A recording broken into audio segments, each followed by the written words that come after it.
नमस्कार, मैं हूं आपके साथ गौरव राजेंद्र। बुलेटिन की शुरुआत करते हैं। हरियाणा के सहकारिता मंत्री अरविंद शर्मा ने पत्रकारों से बात करते हुए एक बयान जारी किया है, जिसमें उन्होंने बताया कि 38वें सूरजकुंड मेले की तैयारी जोरों पर चल रही है। सूरजकुंड क्राफ्ट मेला 7 से 13 फरवरी के दौरान आयोजित किया जाएगा और इस मेले का उद्घाटन केंद्रीय पर्यटन मंत्री गजेंद्र शेखावत करेंगे। साथ ही आपको बता दें कि सीएम नायब सैनी भी इसका दौरा करेंगे। वहीं देश दुनिया के कलाकार अपनी कला का प्रदर्शन भी करेंगे। इस बार मेले की थीम ओडिशा और मध्य प्रदेश राज्य की संस्कृति होगी और इस दौरान और क्या कुछ कहा मंत्री ने, आप भी सुनिए। तो सूरजकुंड की जबरदस्त तैयारियां चल रही हैं। 7 फरवरी से 23 फरवरी तक सूरजकुंड मेले का आयोजन होगा। पूरे देश के कोने कोने से कलाकार भी और अपनी कलाकृतियां लेकर के लोग पहुंचेंगे। मैंने अपील भी की है सबसे कि माननीय मुख्यमंत्री नायब सैनी जी के नेतृत्व में, मोदी जी के नेतृत्व में सबसे यही अपील है कि उसमें ज्यादा से ज्यादा सब लोग पहुंचे। हरियाणा के ऊर्जा मंत्री अनिल विज जयपुर पहुंचे। यहां वो केंद्रीय नवीन एवं नवीकरणीय मंत्रालय की ओर से विभिन्न राज्यों के ऊर्जा, बिजली, नवीन एवं नवीकरणीय ऊर्जा मंत्रियों की एक क्षेत्रीय कार्यशाला कार्यक्रम में शामिल हुए। इस दौरान मंत्री विज ने कहा कि उन्होंने अपनी सरकार और डिपार्टमेंट को सुझाव दिया है कि प्रत्येक गांव में एक सोलर पावर हाउस बना देना चाहिए, ताकि वहां पर जो भी ट्यूबवेल है और उनकी सप्लाई उस सोलर पावर हाउस से की जाए और किसानों के सभी ट्यूबवेल संचालित हो सके और इससे किसानों को कोई ऐतराज भी नहीं होगा। इस कार्यक्रम में राजस्थान के मुख्यमंत्री भजनलाल और केंद्रीय नवीन एवं नवीकरणीय ऊर्जा मंत्री श्री प्रहलाद जोशी सहित अन्य राज्यों के ऊर्जा और बिजली मंत्री भी उपस्थित थे।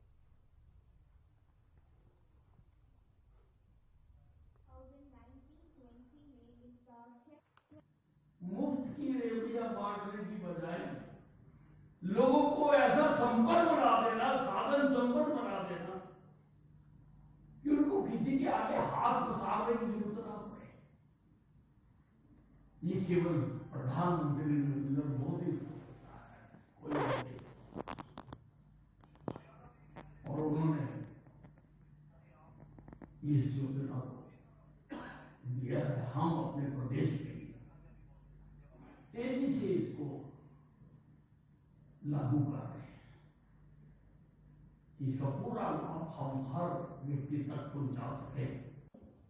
दक्षिण डिस्कॉम जिन्होंने फाइनेंशियल ईयर 2019 उधर एंटी करप्शन ब्यूरो की टीम ने कुरुक्षेत्र विश्वविद्यालय की निर्माण शाखा के एसडीओ को रिश्वत लेते हुए गिरफ्तार किया है। टीम ने रिश्वत के 64,000 रुपए की नकदी भी बरामद की है। एंटी करप्शन के इंस्पेक्टर प्रवीण बापरा ने मीडिया को जानकारी देते हुए बताया कि उनको एक ठेकेदार की तरफ से शिकायत मिली थी कि विश्वविद्यालय के निर्माण शाखा के एसडीओ उनसे बिल पास कराने की एवज में रुपए की डिमांड करा रहे हैं।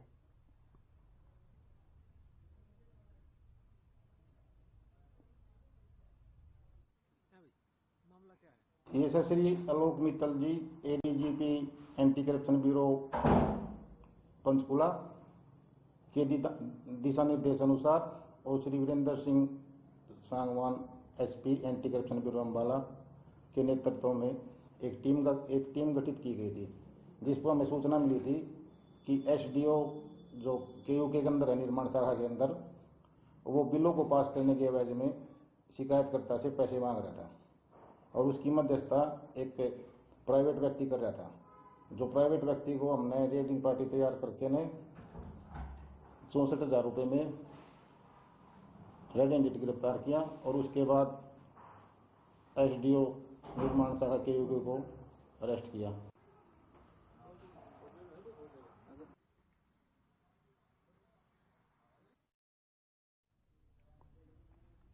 भिवानी में एक सप्ताह के अंदर ही दूसरी चोरी की वारदात सामने आई है और इस बार एक चोर ने ज्वेलरी की दुकान और बंद पड़े मकान को निशाना बनाया है, जहां पर चोरों ने जो है चांदी के आभूषणों और नकदी पर हाथ साफ किया है। आपको बता दें कि इससे पहले कुछ चोरों ने शहर के घंटाघर चौक स्थित एक दुकान को निशाना बनाया था। फिलहाल पुलिस और फॉरेंसिक एक्सपर्ट्स की टीम जांच कर रही है ताकि आरोपी को पकड़ा जा सके। थाना प्रभारी ने बताया कि जीतूवाला जोहड़ स्थित एक मकान और दुकान में चोरी की सूचना मिली, जिसके आधार पर अब जांच की जाएगी।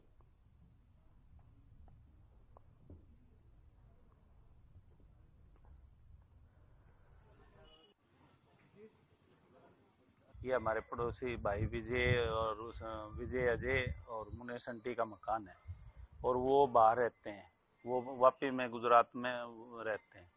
तो हमें सुबह सूचना मिली कि यहाँ पड़ोस में यहाँ एक टीवी रखा है, प्लाट में एलईडी रखी थी। तो हम वहाँ सामने मेन रोड पे चोरी हुई तो उसको बताने गए थे, भाई ये तो ऐसा टीवी है। तो उन्होंने देखा तो बोले बोला हमारा तो नहीं है। फिर मैं कहा यो अपना मकान चेक कर लें, कई दिन से बंद है, 20 दिन से बंद था ये। सुबह हमें सूचना मिली कि विकास हाई स्कूल जीतूवाला जोड़ के पास से एक बंद मकान में और एक दुकान में चोरी हुई है। तुरंत हमारे जो अनुसंधान अधिकारी मौके पर पहुंचे हैं, घटनास्थल का मुआयना किया गया है। हमारी scene of crime team, fingerprint, dog squad वगैरह ने विजिट किया है और हमारी सीआई यूनिट ने घटनास्थल का विजिट किया है। पहली शिकायत जो हमें सोनू सनम ईश्वर सिंह निवासी जीतूवाला जोड़ द्वारा दी गई है, जिसमें उसने शिकायत के अंदर आरोप लगाया कि उसकी दुकान के अंदर से 5-6 जोड़ी चांदी की पाजेब फाइल चोरी हुई है और उसके अंदर एक गौशाला का जो शीशे का छोटा दान पात्र रखा होता वो रखा हुआ था, उसके अंदर करीब 1800 से 2000 रुपए करीब रुपए थे, वो चोरी हुए। ये बराबर में परचून की दुकान है। ये दुकान पे आया जब इन्होंने बताया कि भाई फोन आया मेरे पास, तेरी दुकान पड़ रखी, शीशे बाहर ये फुटे हुए थे। फिर मैंने आके देखा, मैंने 112 डायल पे वो मैसेज कर दिया। फिर वो आए देखने के लिए, वो बोले इसको खोलना मत। इनके आने के बाद हमने शटर ऊपर किया है उन्होंने, मैंने तब तक हाथ भी नहीं लगाया है। तो काउंटर में कुछ पजेबे थी, तागड़ी टुकड़ी थी, बर्तन थे, गऊ का दान पात्र था, उठा के ले गए हैं। उधर गुरमुख मूवी 24 जनवरी को ओटीटी प्लेटफॉर्म पर रिलीज होगी और इस फिल्म के किरदार कुलजिंदर सिद्धू और गुरलीन चोपड़ा यमुनानगर के गुरु नानक गर्ल्स कॉलेज पहुंचे, जहां दोनों ने फिल्म को लेकर अभिनेता और अभिनेत्री ने कहा कि इस फिल्म में कई तरह की शिक्षा मिलती है और वह कैसे पगड़ी की जिम्मेवारी दी जाती है और उसे कैसे निभाया जाता है। उन्होंने कहा कि किसी के खिलाफ भी बेइंसाफी होती है, चाहे वो लड़का है चाहे लड़की, उसको लेकर इस फिल्म में काफ़ी कुछ दिखाया गया है। उन्होंने ये भी कहा कि पंजाबियत को सिख लोग ही भूलते जा रहे हैं, बच्चों को सीखी जो है जोड़ना, और उन्होंने कहा कि विदेशी में युवा सिखी से जुड़े हुए हैं और नियमित रूप से पाठ करते हैं।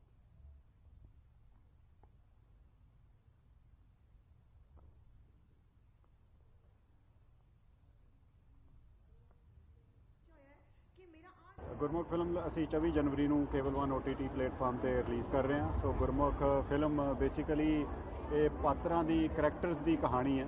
ਸੋ ਜਿਹੜਾ ਗੁਰਮੁਖ ਇੱਕ ਪਾਤਰ ਪਾਲੀ ਭੁਪਿੰਦਰ ਹੋਣਾ ਨੇ ਸਿਰਜਿਆ ਹੈਗਾ ਤਾਂ ਇੱਕ ਫਿਕਸ਼ਨਲ ਕਰੈਕਟਰ ਹੈ, ਪਰ ਤੁਹਾਨੂੰ ਕਿਤੇ ਵੀ ਉਹ ਫਿਕਸ਼ਨਲ ਨਹੀਂ ਲੱਗੂਗਾ। ਬਹੁਤ ਹੀ ਰੀਅਲਿਸਟਿਕ ਫਿਲਮ ਬਣਾਈ ਹੈ, ਰਿਐਲਿਟੀ ਦੇ ਨੇੜੇ ਆ ਜੋ ਕਿ ਸਾਡੇ ਸਮਾਜ ਵਿੱਚ ਵਾਪਰ ਰਿਹਾ। ਜਿਹੋ ਜਿਹਾ ਮਾਹੌਲ ਹੈ ਇਸ ਵੇਲੇ ਭਾਰਤ ਦਾ ਜਾਂ ਪੰਜਾਬ ਦਾ, ਉਹ ਸਾਰਾ ਮਾਹੌਲ ਉਹਨਾਂ ਨੇ ਸਿਰਜਿਆ ਹੈ ਕਿ ਕਿਵੇਂ ਕਰਪਟ ਸਿਸਟਮ ਦੇ ਵਿੱਚ ਇੱਕ ਇਮਾਨਦਾਰ ਬੰਦਾ ਕਿਵੇਂ ਪਿਸਦਾ ਹੈ। ਸੋ ਇਸ ਫਿਲਮ ਦੇ ਵਿੱਚ ਇਸ ਤੋਂ ਪਹਿਲਾਂ ਮੇਰੀ ਪੰਜਾਬੀ ਇੰਡਸਟਰੀ 'ਚ ਹਸ਼ਰ ਮੂਵੀ ਆਈ ਸੀ, ਤੁਸੀਂ ਸਾਰਿਆਂ ਨੇ ਦੇਖੀ ਹੋਏਗੀ, ਐਂਡ ਕਾਫੀ ਪੰਜਾਬੀ ਫਿਲਮਾਂ ਆਈਆਂ, but now I'm into Bollywood and south industry. So ਬੜੇ ਸਾਲਾਂ ਬਾਅਦ ਮੇਰੀ ਪੰਜਾਬੀ ਮੂਵੀ ਆ ਰਹੀ ਹੈ ਗੁਰਮੁਖ। ਇਹਦੇ ਵਿੱਚ ਬੜਾ ਡਿਫਰੈਂਟ ਰੋਲ ਹੈ, बड़ा दमदार रोल है, और जो पाली जी ने ट्रस्ट किया कि गुरलीन ये रोल निभा सकती है। अक्सर असीं की करते हैं जो साडे नाल कोई बेइंसाफी हुंदी असीं डर जाते हैं, असीं सामने नहीं आते, उस प्रॉब्लम नूं असीं सॉल्व नहीं करते। सो मैं यही कहना चाहांगी ये फिल्म यही मैसेज दिंदी है कि अगर तुहाडे नाल कुछ गलत होया कुड़ी नाल या मुंडे दे नाल, डरना नहीं है, किसी भी हालात तो सामने आओ।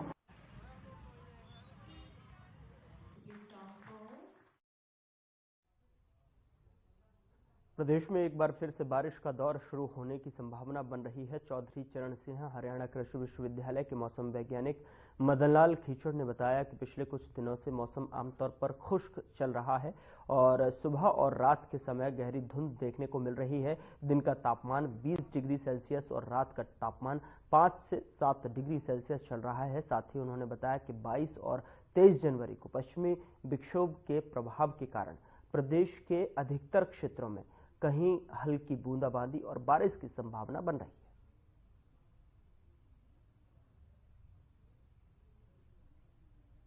नमस्कार, मैं हूं डॉक्टर मदन कीचड़, विभागाध्यक्ष कृषि मौसम विज्ञान विभाग चरण सिंह हरियाणा के हिसार। पिछले कई दिनों से मौसम आमतौर पर खुश चल रहा है। सुबह और शाम के समय धुंध की संभावना बनी रहती है और अभी भी तापमान जो है 20 और 21 डिग्री के सेल्सियस के दिन का तापमान है और रात्रि तापमान 5 से 7 डिग्री चल रहा है। अभी आने वाले दिनों में 22 और 23 जनवरी को एक पश्चिमी विक्षोभ के प्रभाव के कारण हरियाणा के ज़्यादातर क्षेत्रों में कहीं बूंदाबांदी, कहीं हल्की बारिश की संभावना बन रही है और वो फसलों के लिए लाभदायक होगी। और किसान भाइयों को ये सलाह है कि अभी 2 दिन के लिए फसलों में कोई सिंचाई ना करें। यदि स्प्रे को भी रोका जाए तो रोकी जा सकती है। और आने वाले दिन में 24 तारीख जनवरी के बाद मौसम आमतौर पर खुश्क हो जाएगा और तापमान में फिर गिरावट देखने को मिलेगी। धन्यवाद।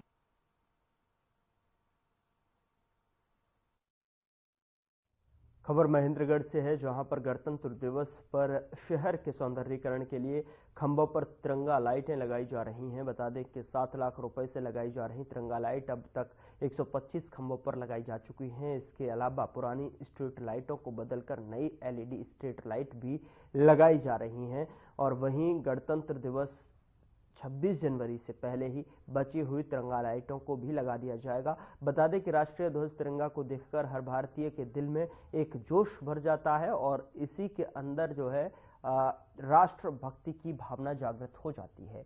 इसी को देखते हुए गणतंत्र दिवस से पहले महेंद्रगढ़ नगर पालिका की तरफ से पूरे शहर में खंभों पर तिरंगा लाइट लगाई जा रही है।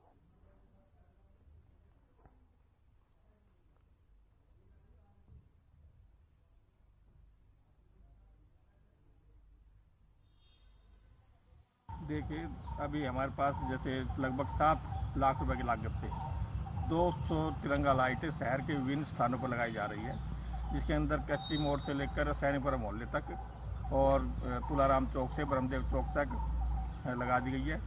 अभी जो हमारी जो तिरंगा लाइट लगनी है वो मोहल्ला माईचांद में भी लगी है और अभी जो लाइट लगनी है जो अपने फ्लाईओवर है वहाँ फ्लाईओवर पर लगनी है और शहर में अनेक स्थानों पर जहाँ जहाँ जरूरत के अनुसार है वहाँ लाइट लगाई जाएगी। अभी तक लगभग 125 लाइट लगाई जा चुकी है और बाकी अभी जल्दी लगा दी जाएगी।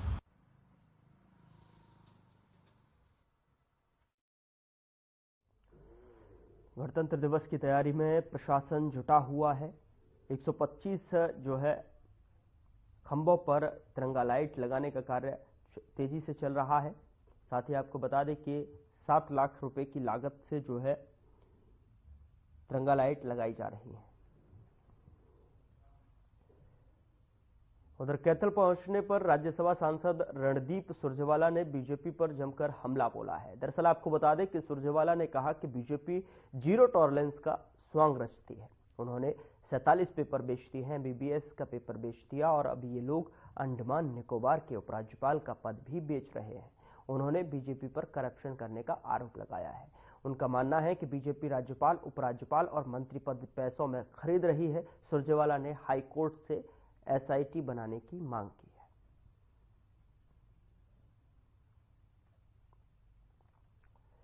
तो बीजेपी की जीरो टॉलरेंस नीति को जो है सुरजेवाला ने ढोंग साबित किया है और करार देते हुए, ढोंग बताते हुए यहां पर जोरदार जो है बीजेपी पर हमला किया है। और उन्होंने कहा है कि जिस तरीके से जो है MBBS के पेपर बेचे और तमाम तरीके की जो परीक्षाओं के पेपर हैं वो बेचने के साथ साथ आप जो है राज्यपाल और उपराज्यपाल अंडमान निकोबार में जो है खरीदने का काम किया जा रहा है। एक तरफ BJP bar bar zero tolerance on corruption का स्वांग रचती है, ढोंग रचती है। ये लोग नौकरियां बेचते थे, 47 पेपर बेच दिए, MBBS का पेपर बेच दिया। अब ये अंडमान निकोबार के उपराज्यपाल का पद भी बेच रहे हैं। 10 करोड़ रुपए से ज्यादा दे दिए गए। ये तो अगर ना पकड़े जाते तो 100 करोड़ रुपए का अदल बदल हो जाता, जितने पैसों में डील हुई थी। अब आप मुझे बताइए, जब उपराज्यपाल, राज्यपाल, मंत्री पद पैसों में मोल बिकेंगे तो फिर जनता के साथ न्याय कौन करेगा?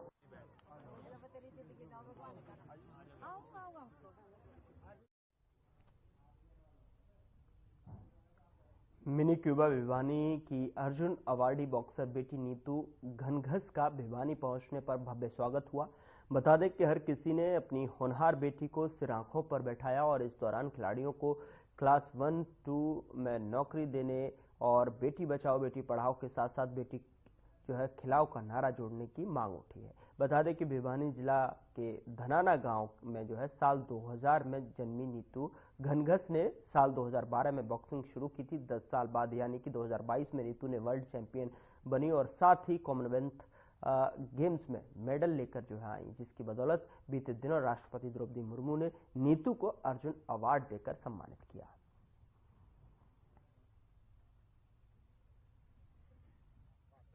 हाँ, ये 8वां अर्जुन अवार्ड है हमारा और इससे हमारी जो नई पीढ़ी है, युवा पीढ़ी है, उसको एक बहुत अच्छी प्रेरणा मिलती है और आगे बढ़ने के लिए वो प्रेरित होते हैं। और मुझे बड़ी खुशी है कि नीतू को भारत सरकार ने महामहिम राष्ट्रपति के द्वारा अर्जुन अवार्ड से नवाजा है और मुझे पूरी उम्मीद है कि ये आगे बढ़ने के लिए इनको प्रेरणा मिलेगी और आने वाले 2026 में एशियाई खेलों में और कॉमनवेल्थ खेलों में देश के लिए स्वर्ण पदक जीतेगी और 2028 ओलंपिक के लिए अगला टारगेट होगा हमारा। काफी अच्छा लग रहा है। ये अर्जुन अवार्ड 2024 मेरे नाम हुआ है मुक्केबाजी में और इसके लिए मैंने काफी मेहनत की थी और मैं इसके लिए मेरे कोच और मेरे परिवार को धन्यवाद करना चाहूंगी जो जिन्होंने मेरे साथ मिलकर इतनी मेहनत की है, इतना सपोर्ट किया है। देखिए, भिवानी बॉक्सिंग क्लब 20 साल में लगभग 8 अर्जुन अवार्ड मिले हैं, जिसमें 2 हमारी बेटियों को मिले हैं। पहले कविता चहल को मिला था, आज नीतू घनघस को, और 6 अवार्ड हमारे जो पुरुष मुक्केबाज उनको मिले हैं और लगभग 390 इंटरनेशनल मेडल हैं। और पहला ओलंपिक जो आया था वो भिवानी बॉक्सिंग क्लब का स्टूडेंट था और बहुत होनहार खिलाड़ी है विजेंद्र जी, उसका ही आया था। और आज जो नारा है सरकार का, केंद्र सरकार का तो हरियाणा सरकार का हो कि बेटी और बेटे में कोई फर्क नहीं है, बेटी पढ़ाओ बेटी बचाओ का नारा है, वो भिवानी बॉक्सिंग क्लब उसको सार्थक कर रहा है। केंद्र सरकार को का नारा भी है, हरियाणा सरकार का नारा। हमारा प्रयास ये है कि नशे से दूर है नौजवान, उसके लिए खेल ही माध्यम है।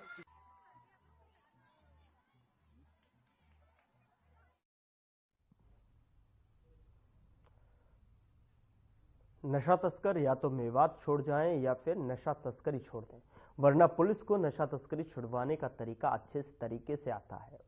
उक्त वक्तव्य विजय प्रताप सिंह पुलिस अधीक्षक नूह ने गांधी ग्राम घासेड़ा में सोमवार को नशे के खिलाफ आयोजित महापंचायत को संबोधित करते हुए कहा। आपको बता दें कि नशे के खिलाफ न केवल पुलिस विभाग ने अभियान छेड़ा हुआ है, बल्कि अब गांव और समाज के लोग भी नशा तस्करी को लेकर गंभीर दिखाई दे रहे हैं।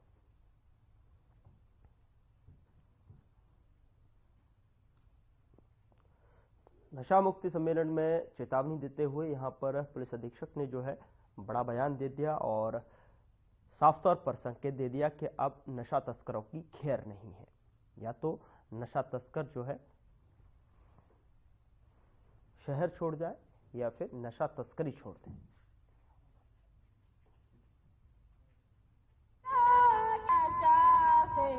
जनता का सोचना ये है और करना ये है और मूड ये है, तो मेरे हिसाब से वो खुद समझदार हैं।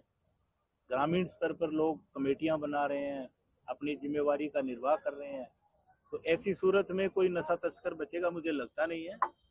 और जो फिर भी बदमाशी करेगा तो पुलिस पूरी सख्ती से पेश आएगी। और जो अभियान है हमारा नशे के खिलाफ, नशा मुक्त मेवात का, वो एक जल्द ही साकार सपने की तरह पूरा होगा। इजलास पेवर नशे के खिलाफ था और आज तो इसको आप समझिए गोया कि ये वार्निंग समझिए या इत्तला समझिए, मुतनब्बे किया गया है और इसकी शुरुआत इंशाअल्लाह कल ही से जमीनी सतह पर, अमली सतह पर कल ही से, बल्कि आज शाम से शुरू हो जाएगी इंशाअल्लाह।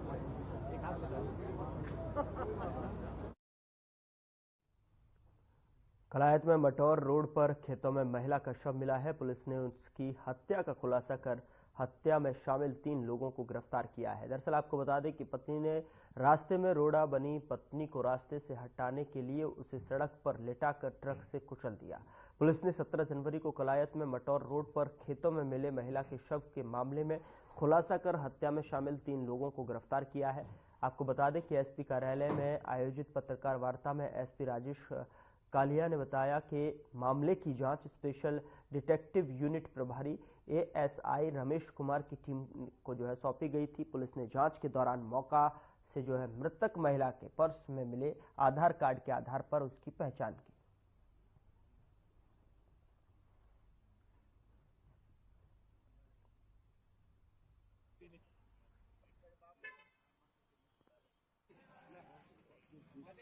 बड़ा संवेदनशील एक वाकया हुआ था, इंसिडेंट था। एक महिला की शत विशत एक डेड बॉडी हमें कलायत थाना क्षेत्र में मिली थी।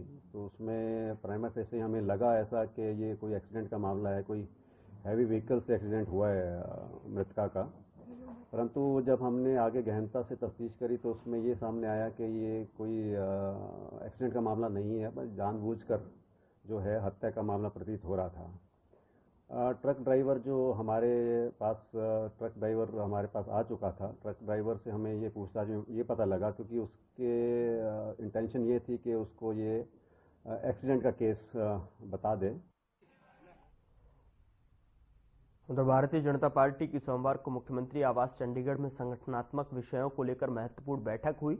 बता दें कि मुख्यमंत्री नायब सिंह सैनी, भाजपा प्रदेश प्रभारी डॉक्टर सतीश पुनिया और भाजपा प्रदेश अध्यक्ष पंडित मोहनलाल बड़ौली, संगठन मंत्री फणींद्र नाथ शर्मा, प्रदेश महामंत्री डॉक्टर अर्चना गुप्ता, सुरेंद्र पुनिया की उपस्थिति में पार्टी की आगामी कार्य योजनाओं को लेकर जो है विस्तृत चर्चा हुई। प्रदेश में चल रहे संगठनात्मक चुनाव को लेकर भी विचार विमर्श हुआ।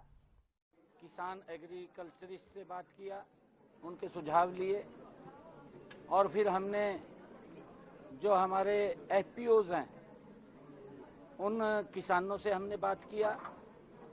हमने जो प्राकृतिक खेती करने वाले और जो किसान हॉर्टिकल्चर के अंदर काम कर रहे हैं, ऐसे सब किसानों के सुझाव हमने प्री बजट के अंदर आमंत्रित किए थे। बहुत अच्छे सुझाव दिए हैं। आज यहाँ पंचकुला के अंदर हमारी जो महिला उद्यमी हैं या हमारी प्राकृतिक खेती करने वाली महिलाएं हैं, हमारी ड्रोन दीदी हैं या हमारी सेल्फ हेल्प ग्रुप की बहनें हैं, जो आदरणीय प्रधानमंत्री जी ने जो एक महिलाओं को सशक्त करने का अभियान मजबूती से छेड़ा हुआ है, हमारी लखपति दीदी उसके अंदर आई हैं। आज हिसार और भिवानी की संयुक्त टीम हरियाणा राज्य नारकोटिक्स कंट्रोल ब्यूरो के प्रमुख पुलिस महानिदेशक ओपी सिंह के नेतृत्व एवं पुलिस अधीक्षक मोहित हांडा और सुश्री पंखुड़ी कुमार के दिशा निर्देशों पर जो है समूचे हरियाणा में नशा तस्करों के खिलाफ चलाए जा रहे विशेष अभियान नशा मुक्त हरियाणा नशा मुक्त भारत के तहत कार्रवाई करते हुए यूनिट हिसार ने जो है महत्वपूर्ण सुराग जुटाते हुए 89.800 किलो टोडा पोस्ट बरामद करने में सफलता हासिल की है।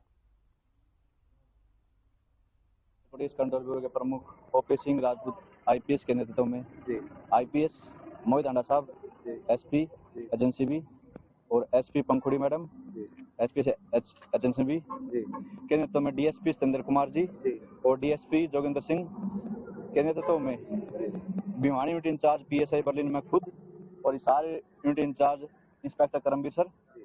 आज हमारी टीम यहाँ डनोरपुर के नीचे खड़ी हुई थी। मेरी टीम और हिसार यूनिट की टीम दोनों इकट्ठी मिलकर यहाँ खड़ी हुई थी। जो उन्हें सूचना मिली कि हमारा एक आरोपी पहले वांछित भी है, 255/2024 नंबर मुकदमा है, ये सगरो होगा।